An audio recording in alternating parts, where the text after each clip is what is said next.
ফারহানের সাথে সম্পর্ক এটা না না এখন পর্যন্ত না। ফারহান নিয়ে আমি কোনো কথা আপনাদের সাথে বলতে চাচ্ছি না। যেটা বলবো আমি বলবো, আপনারা আমাকে কোশ্চেন করলে আমি বলতে বাধ্য না।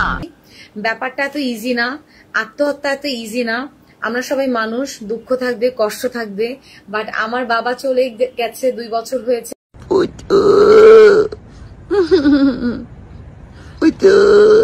তানজিন তিশা এবং মুশফিক ফারহানের এই ভিডিওটা সোশ্যাল মিডিয়ায় আসার পরপরই অনেক আলোচনা এবং সমালোচনার ঝড় তুলে দিয়েছে। কেননা অনেকেই মনে করছেন তানজিন তিশা এবং মুশফিক ফারহানের মধ্যে নিশ্চয়ই কোনো সম্পর্ক রয়েছে, সেটা হোক বিবাহিত সম্পর্ক কিংবা প্রেম ঘটিত কোনো সম্পর্ক।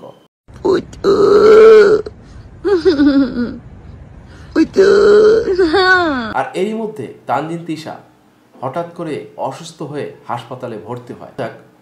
মুশফিক ফারহান এবং তানজিন তিশার যে সম্পর্কটা সেটা আসলে কতটুকু সত্য, এই বিষয়ে তানজিন তিশাকে কল করা হয়েছিল। আর কল ধরার পরে তানজিন তিশা কি বলেছে সেটাও শুনুন।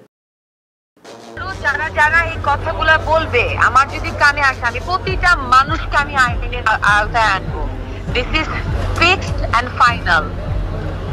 হ্যাঁ, মানে অনেকেই বলতেছে সেই জায়গা থেকে আপনার জায়গাটা আসলে ক্লিয়ার, বা আসলে সম্পর্কটা কি বা কি ঝামেলার।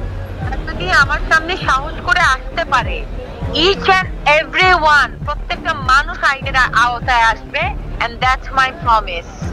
আচ্ছা, আপনি আজকে বললেন প্রথম, আমি আপনাকে কনসিডার করলাম। আমি আর একজন দুজন কি সবাইকে বলে দেন এই কথাটা, আর একজন দুজন বলবে এই কথাটা, নিউজ তো অনেক পরের কথা, আমি তো তখন উড়ায় ফেলবো।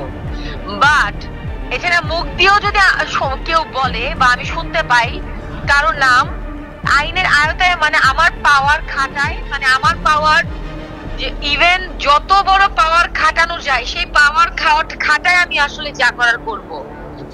আমি আপনাকে ডিরেক্টলি বলে দিলাম ভাইয়া, বুঝতে পারছি। because this is very sensitive for a girl। হ্যাঁ হ্যাঁ, তা তো অবশ্যই। তার মানে ঠিক আছে, এটাই রাখবেন ভাইয়া, এবং এই কথাটা সবাইকে বলে দেন। I am ready for it. যা করতে হয় আমার এদেরকে আইনের আওতায় আনার জন্য, তাদের জীবনের হাফ অংশ চলে যাওয়ার জন্য আমি তাই করব। বিকজ এটা একটা, আপনিও একটা মার পেট থেকে হয়েছেন, আপনার একটা বোন আছে, আপনার একটা বউ আছে, রাইট? একটা মায়ের পেট থেকে যদি আপনারা বের হন, আপনারা এই কথাটা নেক্সট টাইম বলবেন না কেউ। এই কথাটা আমি বলছি, আপনি জার্নালিস্টদের, প্রত্যেকটা জার্নালিস্টদেরকে এটা বলে দিবেন, আই হোপ। আর এমনিতে যেটা মানে উঠেছে যে ফারহানের সাথে সম্পর্ক এটা, না না এখন পর্যন্ত না। ফারহান নিয়ে আমি কোনো কথা আপনাদের সাথে বলতে চাচ্ছি না। যেটা বলবো আমি বলবো, আপনারা আমাকে কোশ্চেন করলে আমি বলতে বাধ্য না। আমি তাকে আইনের আয়ত্তে, কি তার চাকরি তো অনেক দূরে যাবে, এত বড় ক্ষমতা থাকা দরকার অন্তত এই কথার জন্য। আই উইল ডু দ্যাট ভাইয়া। যখন সংবাদ কর্মীরা এবং অন্যান্য মানুষরা তানজিন তিশাকে এই ব্যাপারটি, মুশফিক ফারহান এবং তার প্রেমের যে সম্পর্ক রয়েছে বা কোনো সম্পর্ক রয়েছে কিনা এটা নিয়ে যখন বারবার ফোর্স করা হচ্ছিল, জানতে চাওয়া হচ্ছিল, তখনই তিনি লাইভে আসেন। আর লাইভে আসার পরে পুরো বিষয়টা তিনি ক্লিয়ার করে দেন। আমার যদি আমার ব্যক্তিগত কোনো বিষয় নিয়ে কিছু বলার থাকে, সেটা হতে পারে আমার মিডিয়া পার্সোনাল কেউ, আমার কলিগ, আমার কো আর্টিস্ট, আমার কোনো ডিরেক্টরস, বা আমার পার্সোনাল লাইফের স্পেশাল কেউ হতে পারে। যদি আমার কাউকে নিয়ে কিছু বলতে হয়, বা কেউ যদি আমার কোনো ক্ষতি করার চেষ্টা করে বা হয়তো ক্ষতি করছে, তখন আমি সবার সামনে তাদের নাম মেনশন করে আপনাদেরকে জানাবো। সো অনেক কিছু ভেবে বসে থাকবেন না। আমি আসলে খুব স্ট্রেট ফরওয়ার্ড একটা আর্টিস্ট বা মেয়ে। সো আমি আসলে যখন আমার মনে হবে আমার তাদের নামটা বলা উচিত, আমি তখনই আসলে নামগুলা বলবো। অ্যান্ড স্পেশালি আমি তাদেরকে বলছি যারা আসলে রিসেন্টলি অনেক কিছু আমার অনেক ক্ষতি বা আমার পিছে অনেক কিছু করার চেষ্টা করেছেন। কারণ আমি জানি আমি এমন একজন মেয়ে, আমি খুব অনেস্টলি আমার কাজটা করি। আমি আমার কাজে আলহামদুলিল্লাহ অনেক ফোকাসড আগে থেকে।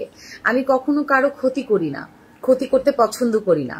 সো কেউ যদি আমার ক্ষতি করে বা ক্ষতি করতে চায়, সেটা আমার পার্সোনাল লাইফ হোক, আমার রিলেশনশিপ নিয়ে হোক, বা আমার কাজ নিয়ে হোক, আমি অবশ্যই ভেরি ভেরি সুন, আমার যদি মনে হয়, আমার যদি ফিল হয় এটা করা উচিত, আমি অবশ্যই দরকার হয় প্রেস কনফারেন্স করব, করে আমাদের মিডিয়ার যেই ফিমেল আর্টিস্ট আছে কিছু, আমাদের মিডিয়ার যে মেইল আর্টিস্ট আছে কিছু, আমাদের কিছু ডিরেক্টরস আছে কিছু, যারা ভুল করছেন বা আমার ক্ষতি করার চেষ্টা করছেন, আমার পিসের জায়গাটা নষ্ট করছেন, তাদের নাম আমি ভেরি ভেরি সুন আপনাদের সবার সামনে তুলে ধরবো। আর অনেকে জিজ্ঞেস করেছেন আমি কেন মুশফিকা ফারহানের নামটা লাস্টে নিয়েছি, কারণ আপনারা সবাই মুশফিকা ফারহানের সাথে আমাকে জড়িয়ে কথা বলছিলেন, তার কারণেই আসলে মুশফিকা ফারহানের নামটা ওখানে নেওয়া। সো আমার মনে হয় পুরো স্টেটাসটা আমি আমার মুখে ক্লিয়ার করেছি। ব্যাপারটা এত ইজি না, আত্মহত্যা এত ইজি না। আমরা সবাই মানুষ, দুঃখ থাকবে, কষ্ট থাকবে, বাট আমার বাবা চলে গেছে 2 বছর হয়েছে, সেটা রেশ থেকেই তো উঠতে পারিনি। আর বাবা চলে যাওয়ার পরে আসলে আমার বাবা মার শিক্ষা এটা না আসলে। বাট হ্যাঁ, আমি একটা মেয়ে, যেই মেয়ে আসলে অন্যায়ের প্রতিবাদ করতে পছন্দ করে, এটা আমি আমার পার্সোনাল লাইফের মানুষ এবং আমি প্রফেশনাল লাইফের মানুষগুলোকেও বললাম, আমি এমন একজন মানুষ যে অন্যায়ের প্রতিবাদ করতে পারে, এবং যদি কোনোদিন দেখি আমার সাথে কোনো অন্যায় হয়েছে, সেটার প্রতিবাদের জন্য আমার যেটা করা দরকার সেটা আমি করব, কিন্তু আমি আত্মহত্যা করব না। It's a very bad thing. এটা আমার ফ্যামিলির শিক্ষা না, এটা আমার বাবার শিক্ষা না, এটা আমার মার শিক্ষা না। So thank you so much. আপনারা আমার অনেক টেক কেয়ার করেছেন, এই যে মেসেজ দিচ্ছেন, পোস্ট করেছেন, আমি এতেই অনেক ব্লেসড, আমি অনেক খুশি। আমি এখন ভালো আছি, আমার শরীরটা এখন ঠিক আছে। আমি জাস্ট কয়েকদিন ব্রেক নিয়ে আবার কাজে ফিরছি। আর লাস্টলি আমি বলতে চাই, I am very focused about my work. আমার কাজে বেশ ভালো ভালো কিছু কাজ আসবে ইনশাল্লাহ, যদি সবকিছু ঠিক থাকে। And I have a surprise for my audience. And finally আপনারা আমাকে একটা ভালো, আপনারা যেভাবে চান আমাকে দেখতে পাবেন।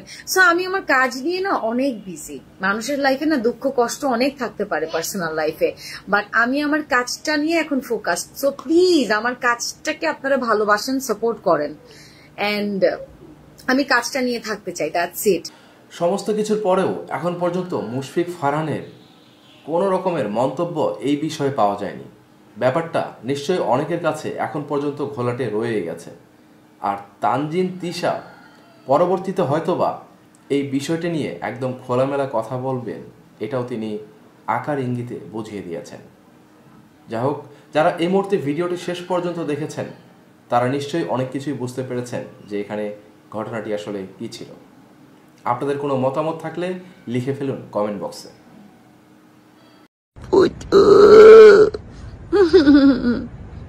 Udah.